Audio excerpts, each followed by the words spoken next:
Rosa, what was the professional impact? Yeah, I have learned many online teaching methods, and my supervisor helped me. And after the return, I wrote 2 articles related to online teaching methods, and my colleagues, 3 colleagues, and I started to write online teaching methods book. Oh, congratulations. In Kyrgyz language, and I think we will finish in the end of October. Oh, wow. Yeah. Oh, great. And we are starting to publish at our university, at Manas University, publishing Kyrgyz language yeah, is great. Kyrgyz, in yeah. Kyrgyz language. Congratulations. Thank you. That's great. So, what about from a personal point of view? What was the impact of Fulbright for you? Rosa, you mentioned your family was with you, and what did you take away on a personal level? Personal, my husband and my son and I were there 11 months, and my husband got permission to work after the 2 weeks, and he worked, and in the evening he went to English course at California Community College. Yeah? How was his English before you went? His English perfect. Now, what about at the beginning? It was good also? Yeah. And my son went to Thomas Jefferson School and got many friends, and went to boxing club in Long Beach and in Los Angeles. Oh, wow. And nowadays connected to friends and trainer. Still. Great. Gulshat? I also was with my family and 2 kids, and my kids were small, one 4 years old and another is 7 years old when we went to the US.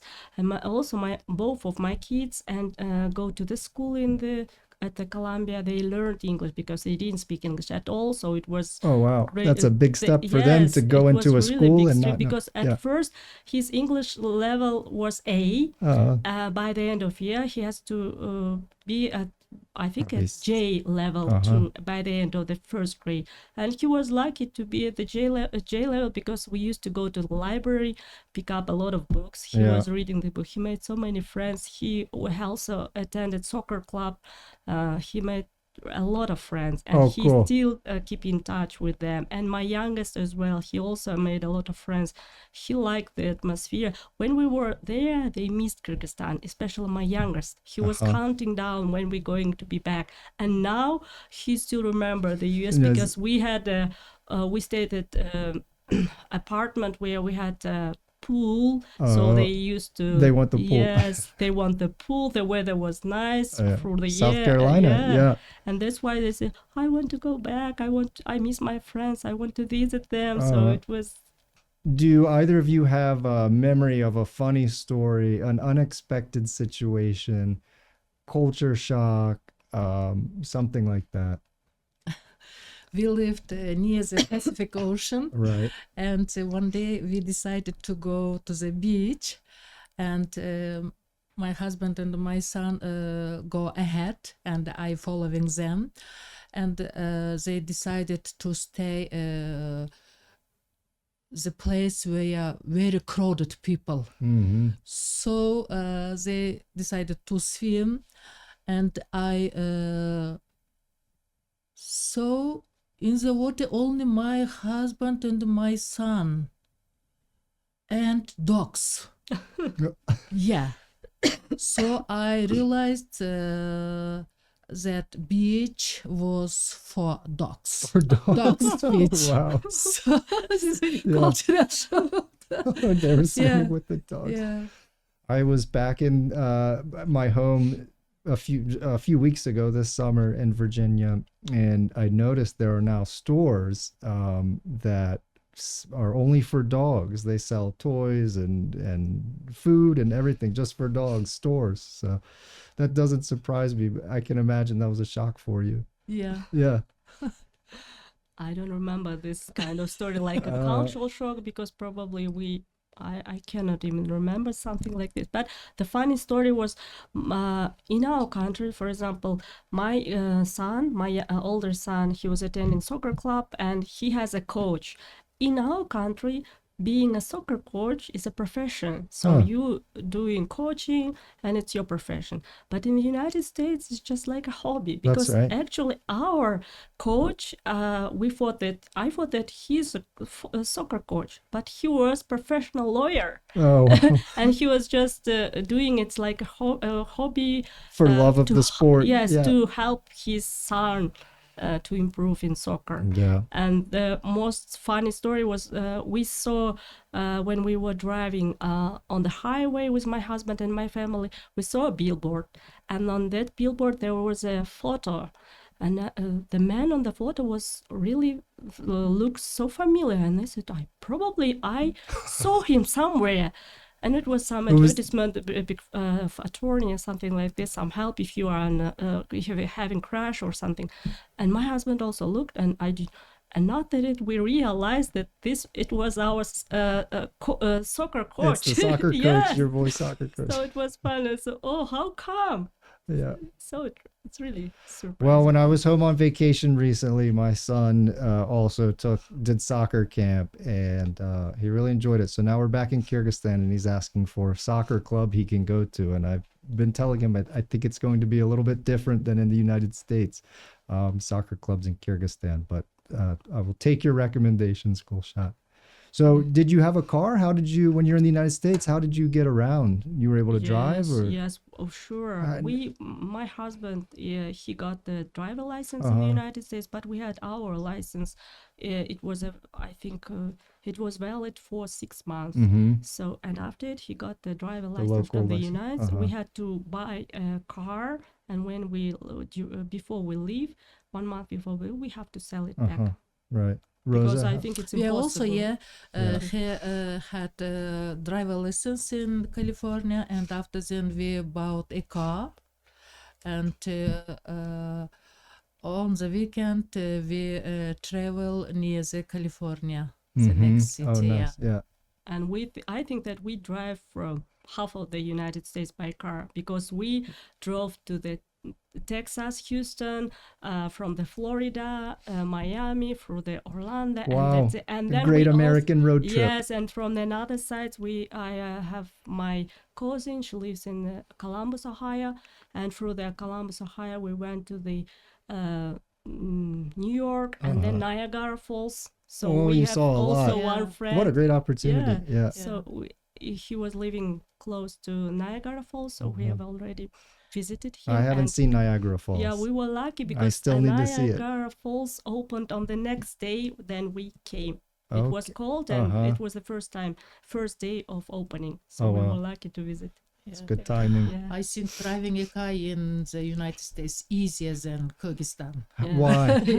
Why is it Because easy? not Because they follow traffic, the not problem. and people follow the rules. And Gulshat, I think you started to say you need it. I mean, I think in most places in the United States, Yes, you need it. I've spoken to a few exchange alumni. They come back and they say, I thought I would walk from my apartment to the store. And I looked at the map and I started walking and I was on a highway or something. We visited Washington, all of museums Oh, wow. for our son. They're all free, It was right? very, very, very. The Smithsonian museums? Yeah. And also, we all have also visited Space Museum at Houston, and we were lucky because actually we didn't buy any ticket. We came to the Space Museum and we were going to buy it online. There was some QR code or something, I think, website, and one guy came and said, "Are you going to buy tickets?" We said, "Yes, we don't have tickets, we're going to buy them." And he said, "I have 5 tickets. And I can give it for free because I was waiting for someone, they didn't come, so I don't need them." And we said, "Really?" So he gave us these tickets free of charge, and we were lucky to So interesting. In Washington, all of museums were free. They're free. Yes. Yeah, but in Houston Space Museum was you have not to pay. free. Yeah, the Smithsonian Museums. It's a great national treasure in Washington D.C. that they're open to the public and but in Houston it wasn't. Oh yeah. And Space I'm Museum, sure your children appreciate the space theme. My youngest, especially my youngest, because after visiting Space Museum, he was so interested. We bought a lot of books related to the space and all the planets, the distance from the sun. He's just, and he said, I want to go to the moon and put the flag of Kyrgyzstan there. I was, wow. I love it. Yes. That's amazing. A future Fulbright scholar. I hope so. Yeah. So if you could go back and do your program over, is there anything you would do differently in the United States, either with your research at the university or personally? I think that I would benefit from outreach lecturing, because when I was there, I couldn't benefit from this program because my kids were still young, especially my youngest, and my husband's didn't want me to leave them for a couple of days or even more, because I have already attended at Cleveland enrichment conference. But if I would be there, and my kids were more how to say, a little older, older, I would be able to go to more conferences and take advantage of being in the United States for that. Yeah, but you can't wait for the perfect moment to do this type of program or to apply. Don't wait for the perfect moment. Just apply and see where it takes you. Make the most of it. Rosa? Before the arriving United States, my husband and I treated our all of teeth. He went to a private dental clinic. I went to government clinic, but after the arriving, after 1 month later, my husband had a problem teeth, and our insurance doesn't cover teeth and eyes. Problem. Insurance provided by the program, right? So he removed one tooth. In the United States? Yeah, he's in the United States. And it's no secret, I think, that the healthcare is expensive in the United States. Expensive, So he should have gone to a government clinic before he left. I think the candidate for Fulbright program, before they arriving, they should go to the dentist and eyes problem. After then, the program does provide health insurance, general health insurance, while you're in the United States. Is there anything else you would like to say to potential applicants, those thinking about the program? I think that if you really want to have a great experience in the United States, if you want to build new connections and you have some great ideas, you have to be enthusiastic and realistic and make trust yourself. Some people might think, there are a lot of people who are much better than me, they can write better proposal than me. It should not restrict your intention. You have to always trust yourself and just try. You never know how comes. Well said, Gulshat. I think that's right. And the very process of applying is professional development in itself. Really thinking about your research proposal, getting those letters of recommendation is an opportunity to reconnect with colleagues. And so really just applying is professional development. Yes. What would you say, Rosa, to people thinking about applying for Fulbright Visiting Scholar? I think it is the best program for researcher, and got many colleagues, and after the finishing program we connected, and we started after the finishing program, we started to do project 1991 Untold History in Central Asia. It is from Uzbekistan, Fulbright alumni, and from Kyrgyzstan, I and from Indiana University and the California State University and in Tajikistan.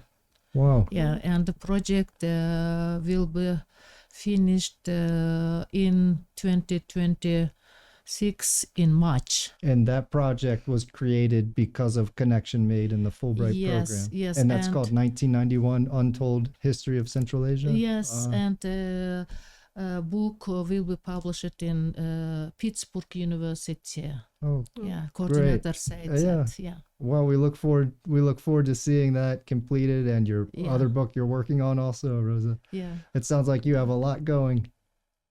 That's exciting. Good luck. Well, Yeah. I want to thank you both for making time to be with us, to share your experience and your tips with future applicants. Yes, Yeah. thank you for giving us such a great opportunity to be a Fulbrighter, to get such a great experience, to see the new places, to travel to the US with our family, and it Yeah. was really a very exceptional experience. For us. I thank you both for fulfilling the Fulbright ethos and helping to keep the Fulbright program strong in Kyrgyzstan. Thank you. Yeah, and thanks to everyone for listening also. Bye. Bye. Bye. We go like it.